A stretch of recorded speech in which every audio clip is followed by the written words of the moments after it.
Donc, je suis Henri Danzin.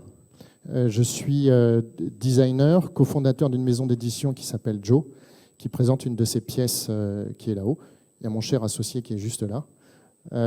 On a tous les deux une formation art décoratif, avec des parcours professionnels qui nous ont amenés à plein d'endroits et à faire plein de choses. Mais on a pris fait et cause pour l'artisanat d'art en France, notamment l'ébénisterie. Et donc, on conçoit, on dessine et on réalise avec des artisans. Je dis bien les trois, hein, avec des artisans. Ce n'est pas que nous qui dessinons. On dessine et on conçoit avec des artisans des pièces qui sont ensuite fabriquées en atelier, en toute petite série, en pièces uniques, et vendues à des décorateurs ou sur des projets de décorateurs ou d'architectes d'intérieur. Ce préambule pour dire que nous, on vient d'un monde où le temps a de la valeur. Le temps long a de la valeur. Bergson dissociait le temps de la création et le temps mécanique, le temps qui s'exprime sur une montre. Le temps de l'IA, c'est le temps qui s'exprime sur la montre. Le temps de la création bergsonienne, c'est celui de l'incarnation petit à petit, au fil d'une vie, au fil de pratiques. On intègre un savoir-faire, parfois même dont on n'est même pas capable de parler. On a une intelligence en nous de ce savoir-faire et de ces compréhensions qu'on appelle l'intelligence de la main, mais en fait, ça va bien au-delà de ça. Et c'est à mon sens, un élément qui est absolument essentiel dans l'arrivée de l'irruption de ces outils, IA plus robotique, qui sont probablement le duo infernal face auquel on va devoir avoir affaire, change complètement ce paradigme. Ce qui prenait des heures, maintenant, peut prendre des minutes. Ensuite, est-ce que c'est bien ? Est-ce que ce qui sort au bout de quelques minutes est à la hauteur de ce qui aurait pris des heures ? Ça, c'est un autre sujet. Mais dans une configuration où on est dans un monde économique qui est de plus en plus compétitif, avec une concurrence qui, en plus de ça, est totalement mondiale, y compris dans les métiers d'artisanat, eh ben, c'est certain que là, on se retrouve face à un paradigme qui est tout à fait particulier. Les grandes questions que moi, je me pose à chaque fois, qu'on partage avec Charles, qu'on partage avec des institutions, avec des campus d'excellence, avec des étudiants, avec des profs, c'est ces grandes questions. C'est qu'est-ce qu'on y perd, en fait ? Qu'est-ce qu'on gagne ? Et à la fin, qui décide ? C'était l'excellent hier échange qu'il y a eu avec bon sang de bois. Pardon ? Patrick Join. Voilà, je suis désolé, je suis fatigué, j'ai 2 jours dans les jambes. Justement, exprimez bien ça, le qui décide. Donc, ce n'est pas l'algorithme qui décide, c'est bien le designer. Mais Patrick Join disait lui-même, si l'algorithme n'avait pas été là, il n'aurait pas pu faire le travail qu'il a fait sur sa chaise Tatamu.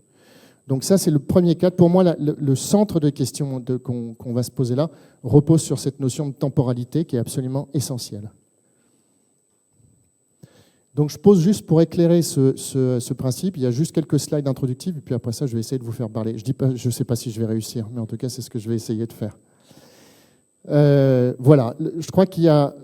Tout est dit là. Il y a 2 scénarios. Je ne dis pas qu'il y a de bonnes réponses ou de mauvaises réponses. Ce qui est tout à fait certain, c'est que dans le monde économique actuel, il y en a qui vont répondre A et il y en a qui vont répondre B. Évidemment, moi, par rapport à ma sensibilité, ma vision des choses, moi, je me retrouve quand même nettement mieux dans quelque chose qui serait du côté du scénario A. Mais si on se remet en perspective d'un contexte d'une compétition qui est complètement mondialisée et où quand même le vecteur économique, on ne peut pas faire comme s'il n'existait pas, en fait, le scénario B est loin d'être stupide. J'ai la demande d'un client qui vient me voir, il me demande de lui faire une réalisation.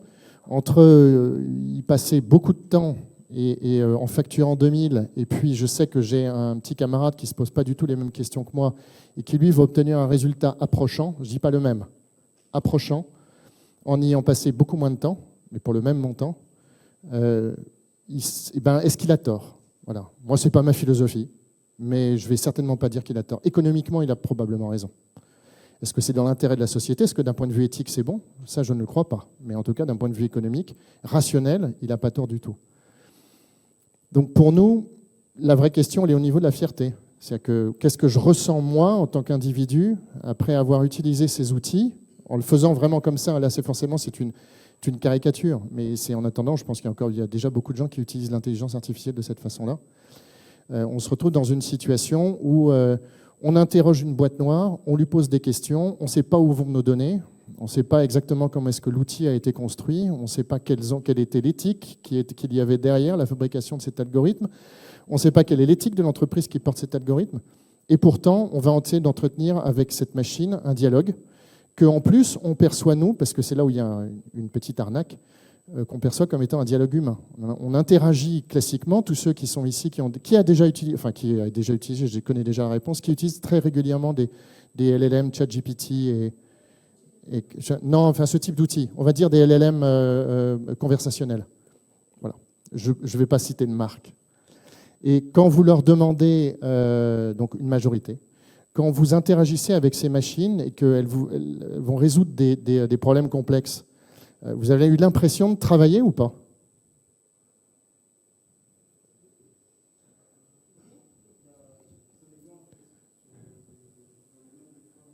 Je vais te donner un micro.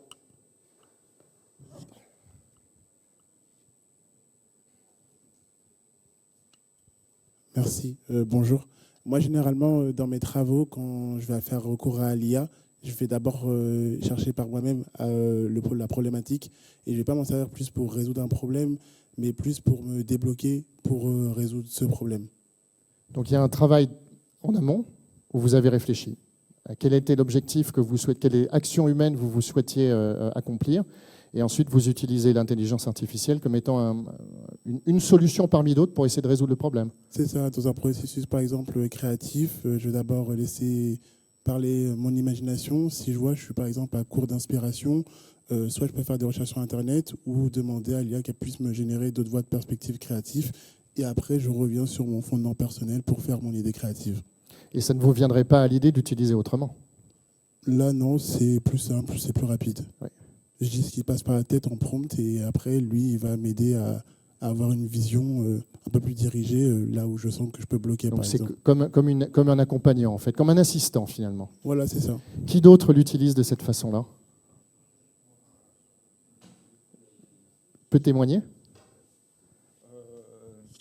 Je l'utilise un petit peu près de la même manière Ouais. que monsieur. Et j'ai pas plus d'idées pour ajouter pour le moment. Mais...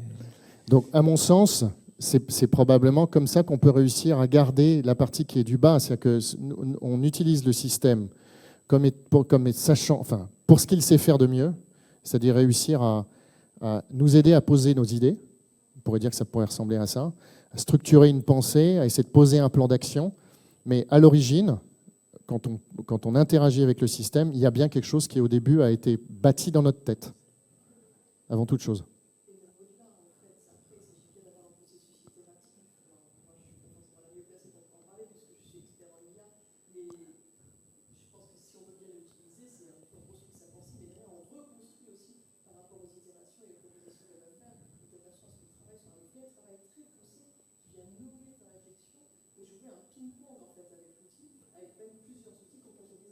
On est tout à fait d'accord.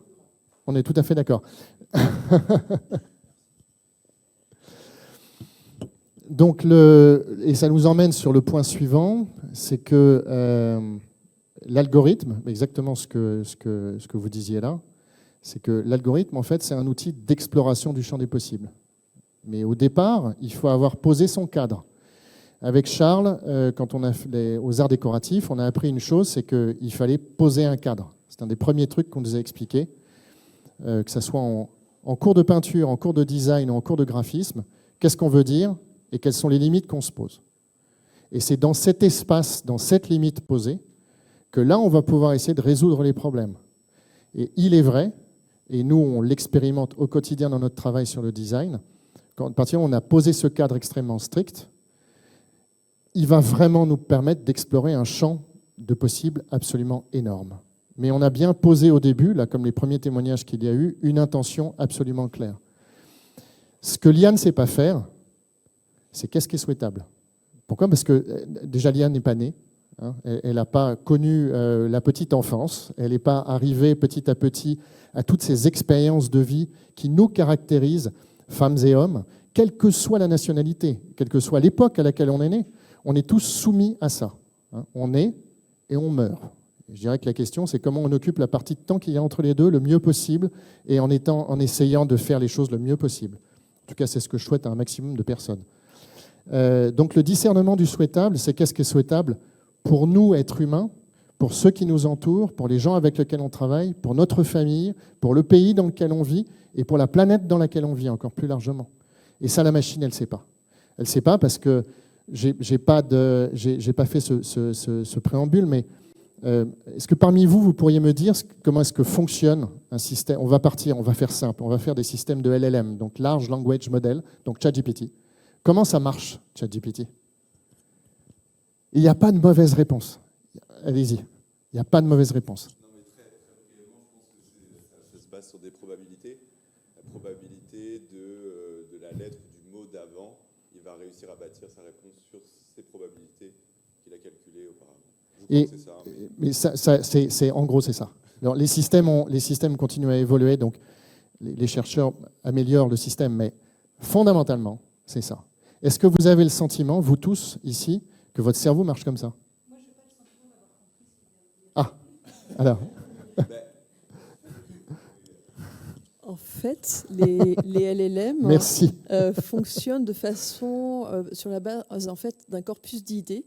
On les a nourris avec des idées humaines très variées. En fait, un corpus d'idées en général d'hommes blancs américains à la base, mais on les a nourris avec plein de data. Il y a de plus en plus de Chinois. Hein. Et heureusement, il y a de plus en plus d'informations, puis on peut nourrir et on peut continuer, heureusement. Mais on les a nourris avec plein de data. Et en fait, c'est un principe d'algorithme. C'est-à-dire qu'en fait, c'est un principe mathématique de probabilité.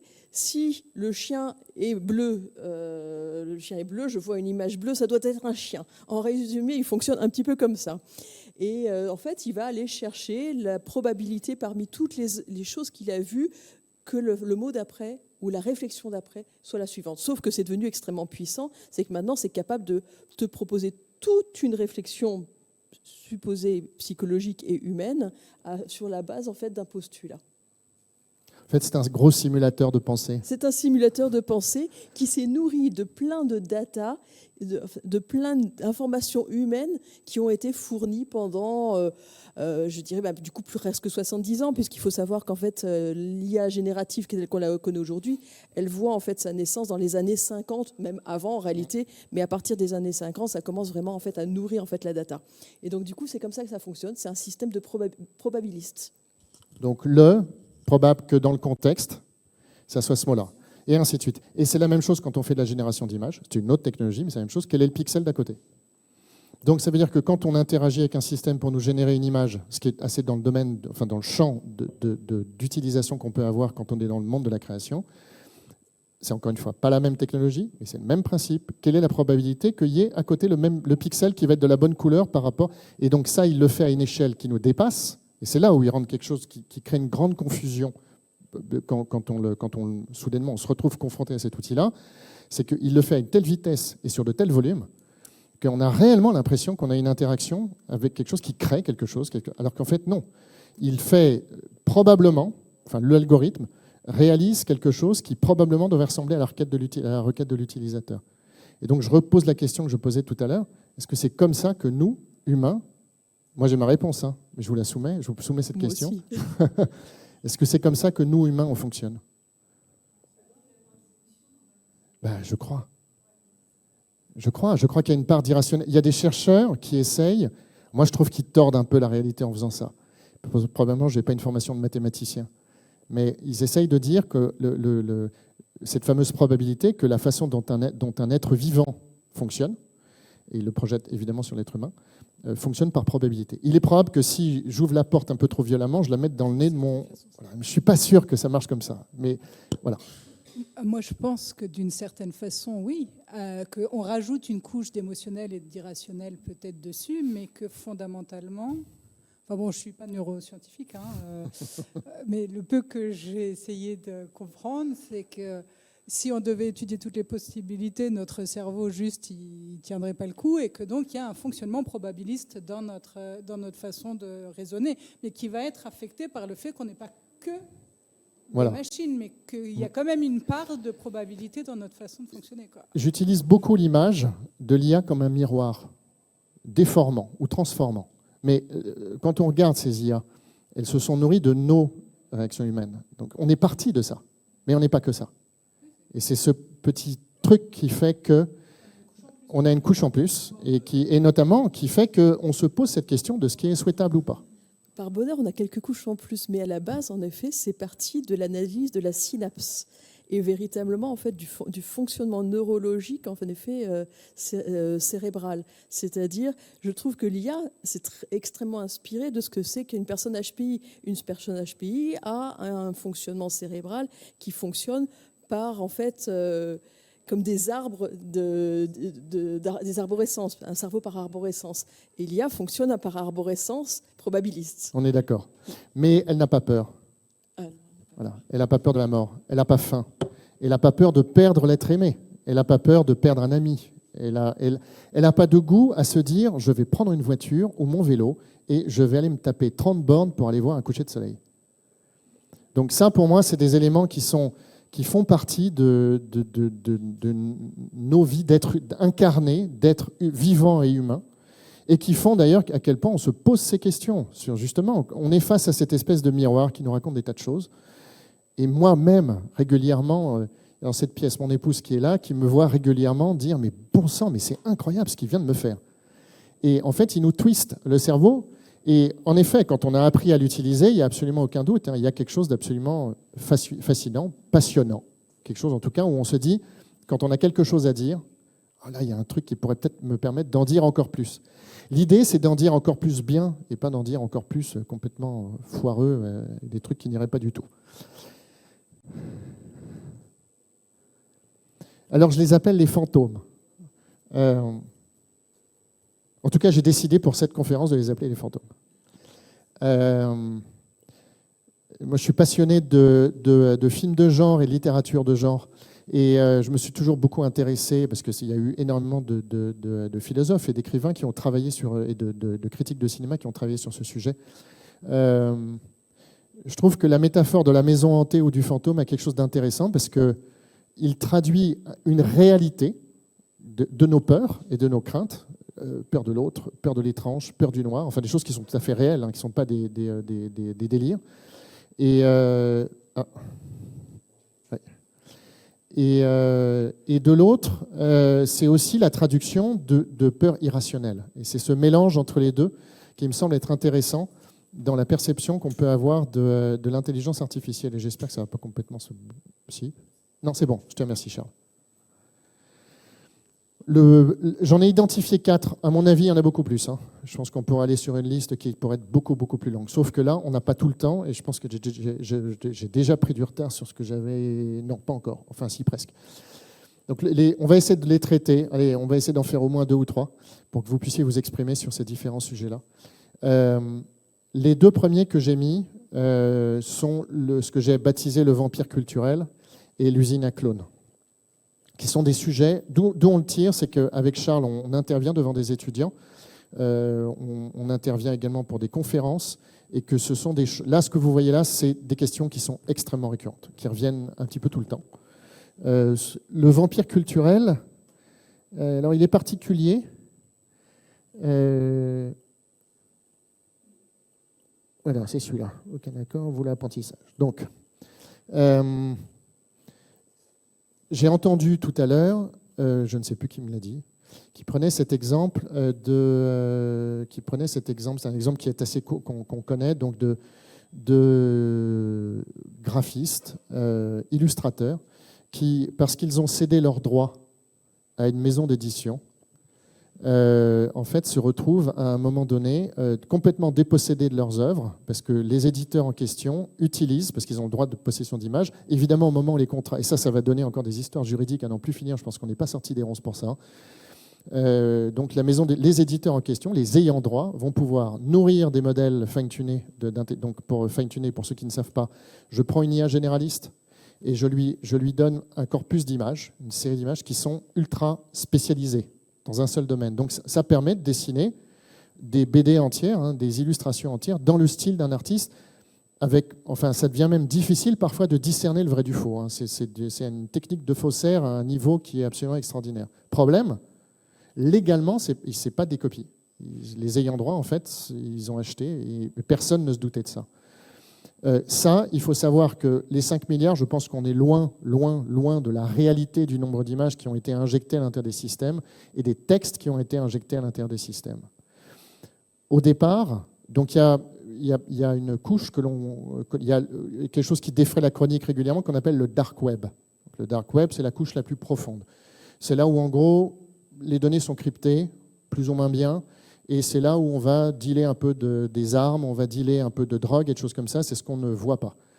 Mais il ne faut pas le confondre avec ce qu'on appelle le deep web, qui est cette couche qui représente 90% et c'est en fait les bases de données. Je le caricature. S'il y a des spécialistes dans la salle, vous m'en excuserez, mais je le caricature. Mais c'est de cet ordre-là. Ce qu'on appelle le web, c'est 5% à peu près de cette couche dans laquelle on navigue et qu'on utilise. Au fond, c'est des bases de données monstrueuses. Et ce sont ces bases de données-là qui ont été récupérées et traitées pour générer les fameux paramètres. Et je ne vais pas rentrer dans les questions, très techniques, mais les paramètres, c'est ce qui font ces IA gigantesques qu'on appelle les large language models, qui sont des énormes systèmes généralistes, et qui, quand on lui pose une question sur un lave-vaisselle de telle marque, sur des barrettes de mémoire de telle marque, ou sur comment réparer un ventilateur, ou qu'est-ce qu'il faut que je donne à manger à mon chien, il va répondre à peu près vrai. Et je dis bien à peu près, parce que régulièrement, il hallucine et il raconte n'importe quoi. Mais c'est à peu près ça.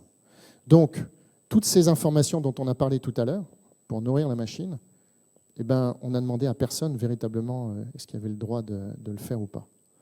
Alors j'ai entendu dire qu'il y avait des techniques maintenant, des chercheurs qui essayaient de désapprendre, c'est-à-dire d'extraire des données. Bon, à mon avis, encore une fois, on n'est pas rendu. Donc ça, c'est le premier point qui me semble être absolument central. Est-ce qu'à votre avis, il y a des moyens de se départir de ce genre de problème? C'est-à-dire que si demain on souhaitait utiliser une intelligence artificielle, est-ce qu'à votre sens, il y a des façons de faire, ou il serait souhaitable qu'il y ait des façons de faire? Ça, je vous laisse. Et si vous n'avez pas de réponse, ce n'est pas un problème. Est-ce qu'il y aurait des façons de faire pour éviter justement d'aller puiser dans cette source où normalement on n'a pas le droit d'aller puiser? Bon, je peux vous donner une. Alors vas-y. Le micro est juste là. Un bon exemple, c'est votre studio. Vous avez développé votre propre l'IA qui est nourrie avec votre contenu. Il y a des exemples des designers en mode qui ont développé l'algorithme et nourri avec leurs archives. Donc, ils travaillent sur la base de leur propre création et ils utilisent uniquement l'IA pour faire ces combinaisons improbables que le cerveau, en fait, on atteint un certain limite et on est un peu dans notre tête de créateur et la machine, elle nous permet de sortir. Mais il faut que la base, elle est à nous. Il y a des cinéastes qui sont obsédés par cette question de data. Je veux que mon contenu reste chez moi. Donc, en fait, ils se procurent le matériel et qui devient très coûteux pour l'avoir chez eux, pour que tout ce qu'ils créent, en fait, ils ont la main et le droit sur le contenu qui leur permet de continuer à créer avec leur propre création. Là, c'est l'une des pistes, je pense. Je pense qu'en tout cas, à l'heure actuelle, c'est probablement une des plus importantes. Et je dirais juste en faisant un petit pas de recul, c'est en fait de ça, une fois qu'on l'a compris, on a déjà fait une partie du chemin. Et c'est un des points qui me semble essentiel. Au-delà, il y a cette partie du temps, hein, ce fil conducteur dont je parlais tout à l'heure, c'est-à-dire ce système qui répond instantanément à des questions qui normalement auraient dû prendre des jours de recherche ou des semaines de recherche. Et il y a ce deuxième point qui est de comprendre comment fonctionne ce système. Parce qu'il y a énormément d'utilisateurs qui posent des questions à ces systèmes, mais c'est une boîte noire. C'est-à-dire qu'ils rentrent un texte et derrière ils ont des réponses et encore une fois, ils ne savent pas vraiment comment ça marche à l'intérieur. Donc déjà se dire, je suis propriétaire de mes images et je suis le seul à avoir le droit de pouvoir les utiliser et de mes créations et de la façon dont je travaille, de ce que j'ai dans la tête. Utiliser les systèmes génératifs de façon, on va dire, un peu en y allant comme ça, pour tester, pourquoi pas. Mais si on décide à un moment donné de répondre à cette question, en fait, ça oblige vraiment à rentrer plus profondément dans le système et à te comprendre, comme conduire une voiture. Il faut passer un permis de conduire. Et pour l'instant, il n'y a pas de permis d'utilisation d'intelligence artificielle. Peut-être que ça n'existera jamais. Mais il y a une certaine technicité derrière qui va disparaître petit à petit, parce que c'est le sens de l'histoire et c'est comme ça que les technologies évoluent. Mais néanmoins, il y a un point essentiel qui est qu'à chaque fois qu'on interagit avec le système, il y a ce risque. Et, les grands éditeurs de systèmes type OpenAI ne sont pas clairs. Et régulièrement, on leur pose des questions. On leur dit qu'est-ce qui se passe, des données qui sont entrantes, parce qu'il y a une couche, c'est pas vrai, quand il y a des gens qui disent quand vous lui poussez quelque chose, l'IA va le réutiliser instantanément. Ça ne marche pas comme ça. Il y a des séances d'entraînement, c'est tout un bazar, donc ça ne marche pas comme ça. Mais oui, on ne sait pas où vont vraiment ces données.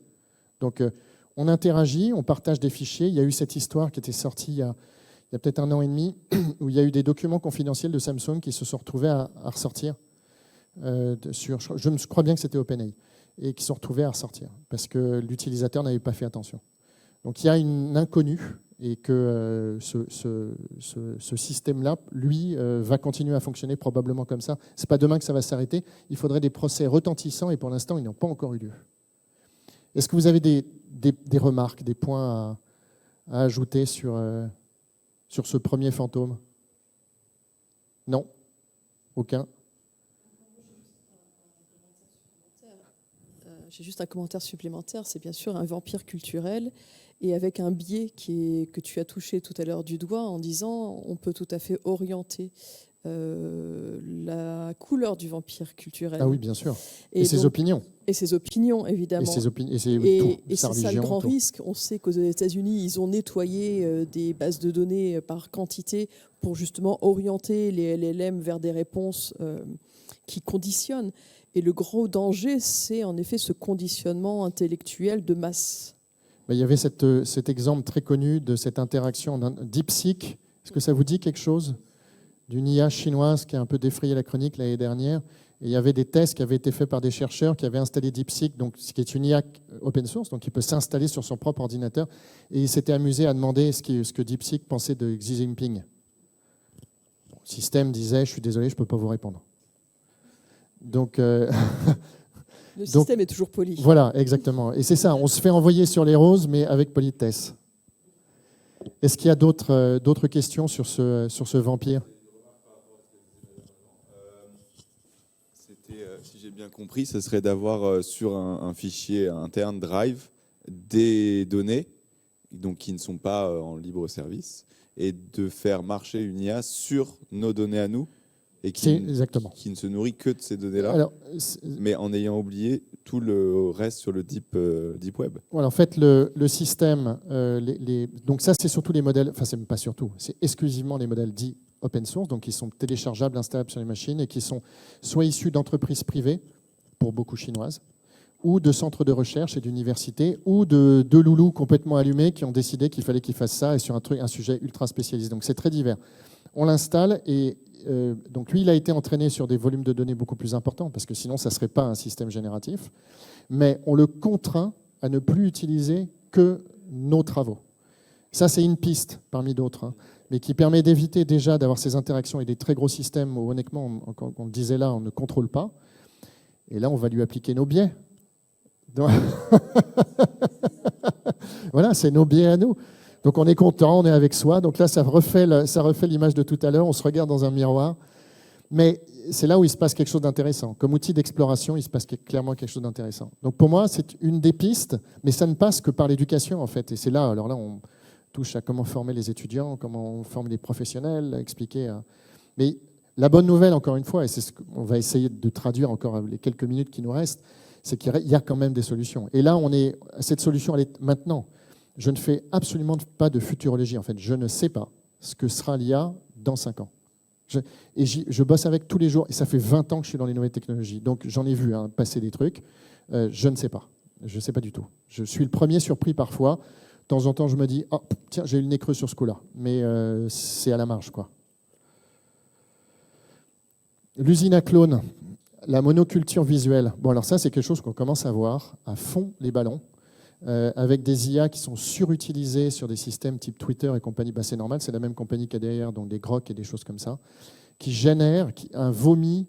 Sur YouTube aussi, il y a des vidéos qui sont générées intégralement par IA. À la fin, on perd absolument, mais absolument toute originalité. Il n'y a plus rien du tout.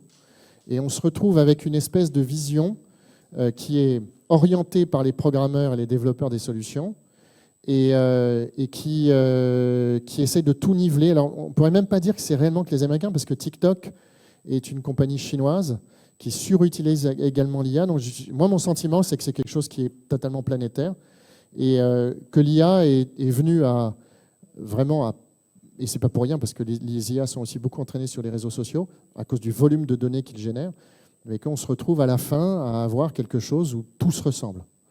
Et c'est une des questions que j'ai posées à des étudiants au campus Versailles. 70 élèves du campus Versailles, c'était il y a 3 semaines, 1 mois, sur comment est-ce qu'on allait reconnaître, donc là je parlais en tant que designer et on était designer et artisan, comment nos pièces, comment ce que l'on imagine, comment ce que l'on conçoit et ce qu'on crée pourra être perçu comme étant différent de l'extraordinaire volume de trucs créés par l'IA de bout en bout. Parce que c'est l'autre question qu'on me pose souvent. Oui, mais demain, est-ce qu'il ne va pas y avoir une IA? Je rentre un prompt, ça me sort un objet, l'objet passe sur une imprimante 3D ou sur une machine à commande numérique, et en gros, c'est vendu directement. Ça existera. Mais c'est une certitude que ça existera. Sous quelle forme exactement? J'en sais rien. Quels robots seront investis là-dessus? Je n'en sais rien. Quelle compagnie le fera? Quel pays sera leader là-dedans? Je n'en sais rien. Mais ce qui est sûr, c'est qu'il y a une logique économique. C'est le point que j'évoquais tout à l'heure. C'est qu'entre se dire que je vais passer 20 heures, des semaines, des mois à travailler sur un truc, et de l'autre, en quelques heures, quelques jours, c'est réglé, dans les logiques néo-capitalistes, on va l'appeler comme ça, hein, dans le système néolibéral dans lequel on vit, c'est sûr qu'il y a un petit problème. Et donc moi, je n'ai pas de réponse, mais en tout cas, il faut en être conscient. Je dirais que, à l'état actuel des réflexions qu'on mène, cette culture, quand on interroge les outils, les réponses pertinentes et les réponses qu'on va essayer de leur apporter, y compris d'un point de vue éthique, est basée sur notre expérience de vie, sur notre curiosité, sur notre culture historique, sur les livres qu'on lit, sur les balades qu'on va faire dans la forêt, sur les conversations qu'on a avec des amis, sur tous ces échanges purement humains qui nous maintiennent dans une réalité à la fois temporelle et je dirais charnelle d'échange, et où on sait à un moment donné quelles questions poser à la machine.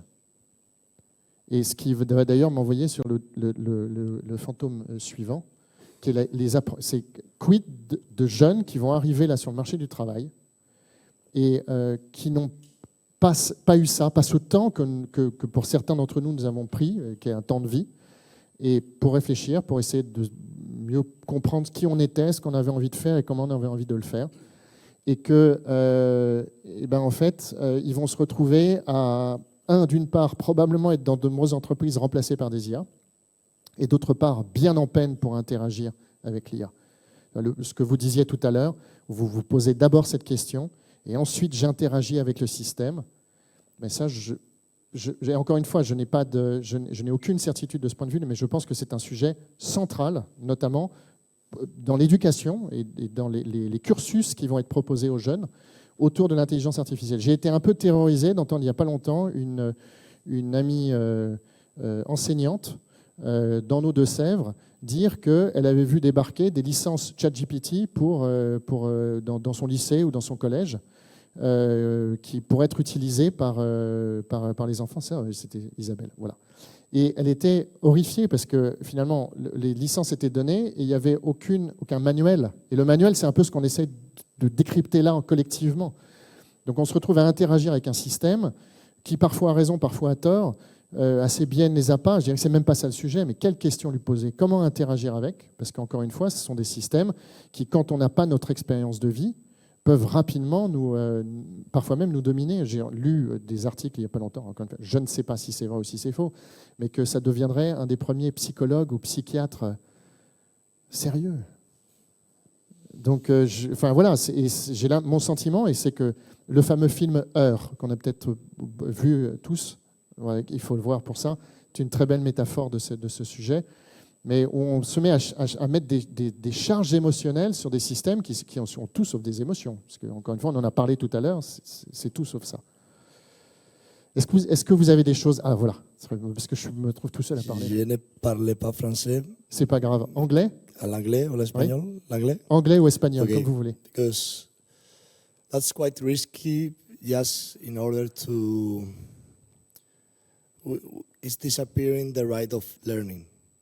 So it's not only in the design, it's in everything. Yes, So everything. those kind of things, this phantom is so risky. Yes. Because if we don't delegate and if we don't let our kids or children learn, I don't know what about 20 years, in 20 years or 30 years, but anybody will know anything to do. So we will be absolute nothing in the world. So it's quite risky. And Yes, there is a technique that's that is true. learning by doing, and it's very applied in education and health. And in design, it could be very useful. Learning Yes. by doing is like you are using the AI, but AI is teaching you at the same time. So it's your co-pilot. Yes. It's not your replace. It's your co-pilot in order to go with them. But it's very risky from my point of view. I think that all those ghosts are risky. Yeah. And that's why we need collectively to think about Yeah, it. definitely, yes. The guys who work on this kind of technology, you need to hear the CEO of NVIDIA. The way he thinks the world, the way he sees the manufacture of the next century, the money they put on the table to go this way. And c'est pourquoi, that's why, together, in this room, and I hope mostly in the community of creative people and makers and artists, we need to have an opinion and a backbone, a colonne vertébrale, un principe directeur. Et je ne sais pas si on réussira à le faire, hein, mais ce qui est sûr, c'est que ce qu'il y a en face, what they want to do, that's not the world I want. Definitely not. But I don't think that AI is the problem. The problem is not the AI. It's the way those people see AI. That's the difference. And if we say no AI, okay, it's possible. And I name the people who think that in our business in our job of designer and makers is the gatekeeper. So they want to keep something pure, and they don't want to use technology, just like it was the way years ago we say CAD or 3D. It's not. But this time, it's more risky than CAD and 3D, I think. Le dernier, la facture invisible, le problème de l'écologie. Alors, il y a beaucoup de chiffres qui tournent. Ils sont parfois fantaisistes, et je suis le premier, et celui-là, honnêtement, je ne sais pas. C'est très difficile de savoir. Ils communiquent mal dessus. Ce qui est sûr, c'est qu'il y a un problème. Et qu'à chaque fois qu'on fait une requête sur un système génératif, parfois pour des questions stupides, enfin, moi le premier, ça m'arrive aussi, hein, des questions stupides, on consomme infiniment plus d'énergie qu'on en consommerait si on faisait une requête Google et qu'on prenait le temps d'aller cliquer sur quelques liens. Sauf que il y a un... Je ne m'étais pas pris le bec avec lui parce que je n'avais pas de raison de le faire, mais il y avait un type assez connu qui parlait d'intelligence artificielle. Il mettait le doigt sur un sujet. Je suis assez d'accord avec lui, même si je n'étais pas d'accord avec le reste, mais on est un peu des flemmards. Donc les êtres humains, parfois, ont tendance, et aussi c'est pour ça qu'on en est là, hein, et qu'on chauffe correctement, et que là on est en petite liquette en plein mois de février. Mais il est vrai que l'intelligence artificielle, quand on a pris conscience de ça, voilà, faut pas l'oublier. Alors, il existe des solutions, exactement comme tout à l'heure, on parlait du fait qu'il était possible d'utiliser nos propres données, nos propres périmètres d'idées, de projets, et ainsi de suite, pour essayer d'arrêter d'utiliser les créations des autres. Bon, il est possible de le faire. La bonne nouvelle, c'est qu'une entreprise comme OpenAI, qui est le leader mondial sur le marché grand public, brûle 1 milliard par mois de cash. Pourquoi ils brûlent 1 milliard par mois? C'est parce que les systèmes d'ordinateurs qu'il y a derrière pour faire ces réponses instantanées sur des sujets plus ou moins intéressants consomment une quantité d'énergie absolument phénoménale. Donc là, les grandes questions qu'ils sont en train de se poser, et les chercheurs chinois travaillent parce qu'ils ont été sous embargo, donc ils ont développé des systèmes d'intelligence artificielle qui sont beaucoup plus, enfin un peu moins, pas beaucoup plus, un peu moins consommateurs en énergie. Il y a de nouveaux éditeurs, fabricants de téléphones portables comme Apple ou d'ordinateurs portables qui sont en train d'essayer de rapatrier les systèmes sur leurs propres ordinateurs. Donc on voit bien qu'il y a un sujet. Moi, ma conviction, c'est que ce qui va faire plier là ces gros systèmes qui sont aussi énergivores, c'est certainement pas les pressions politiques et écologiques, c'est l'économie. Voilà. Et c'est triste, hein, c'est malheureux, mais c'est comme ça. Mais tant mieux. Tant mieux, ça laissera de nouvelles places à de nouveaux entrants. Je vérifie juste mon timing, il me reste encore 10 minutes. Voilà la question. Et maintenant, vous vous débrouillez. Je n'ai pas la réponse, je vous l'ai dit. J'ai essayé de couvrir tout ce champ pour allumer une petite étincelle dans nos têtes, et dans la mienne compris.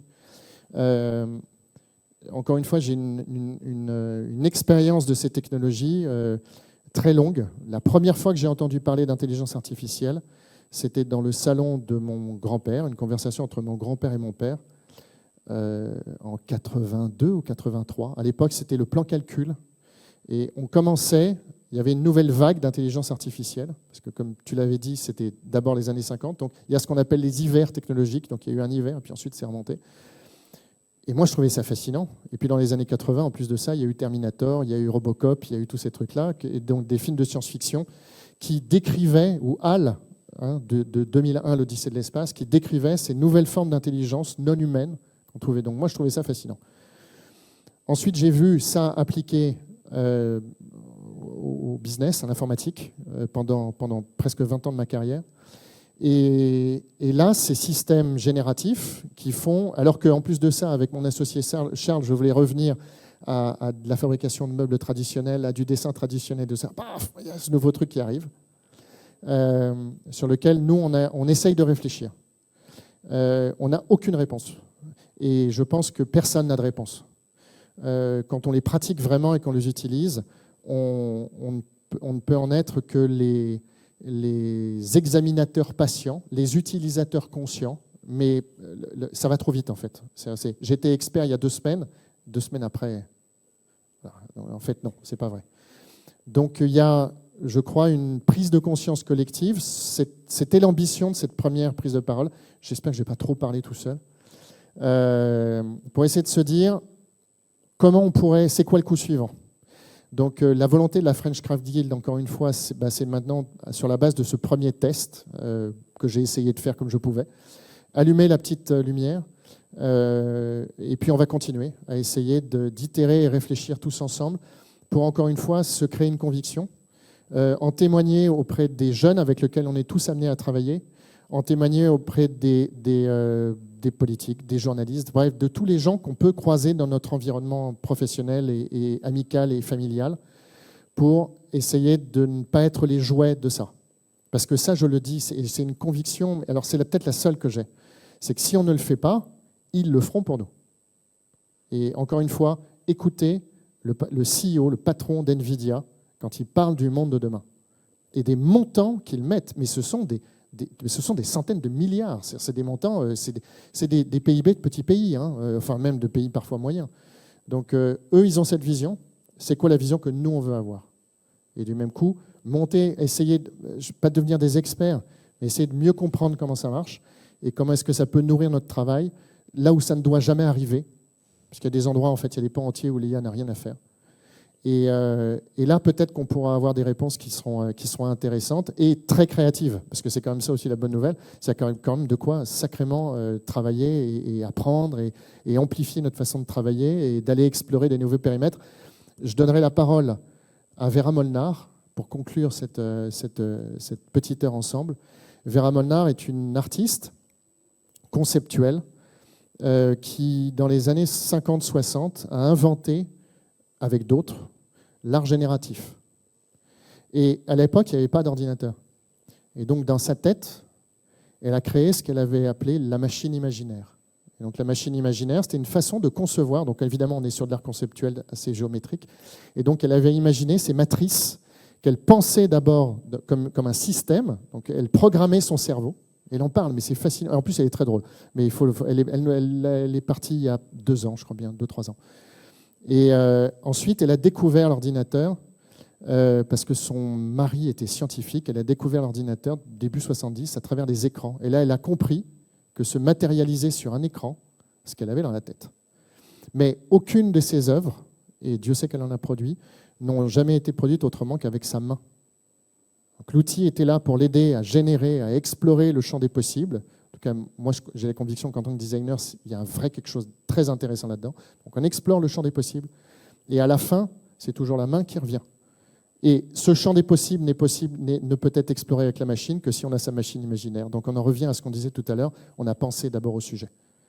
Et on ne se jette pas dans le bain comme ça, sans avoir aucun cadre. Donc on pose le cadre. C'est là où j'ai l'impression de devenir un pro des arts déco. Bon, je vous remercie pour votre attention.